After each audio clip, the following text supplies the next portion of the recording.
a style show. Now, who doesn't, even the men here, who doesn't love a style show? So Ann Foster is here from Bozeman, and she's presenting a vintage historical costume style show, and she's an archivist and living history interpreter, and she will present clothing and culture in the Victorian and Edwardian eras, showing authentic clothing. So join with me in welcoming Ann Foster.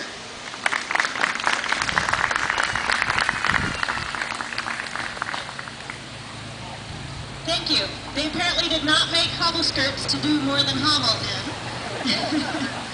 But what I wanted to do is talk a little bit about the history of clothing as it would have been worn here in Montana. So we'll start with the beginning, the territorial era of Montana, and then we'll continue on until we get to the great event that we're celebrating this year. In addition to your own anniversary, your 50th anniversary, we're also celebrating the 100th anniversary of women's suffrage in Montana. So we'll continue through those first 75 years or so of Montana's history and talk about the fashion, not only what they wore, but why they were wearing certain things and what made those changes, what influenced the fashions of the time. So we will start with those people coming on the wagon trains to Montana. And we'll have Megan.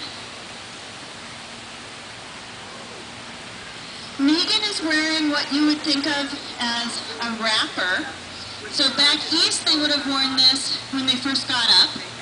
And then we would have worn it sort of like what we think of as sweatpants today. It's something that you would wear to do housework in. It was fairly comfortable. You would be able to bend. You might wear a sensible stay rather than your full day dress corset.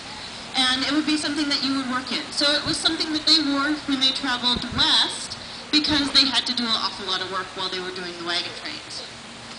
Of course, they would have layover days on the wagon trains where the men could rest, but the ladies still had to cook the dinners and prepare for the next couple of days on the trail, bake the bread and things like that.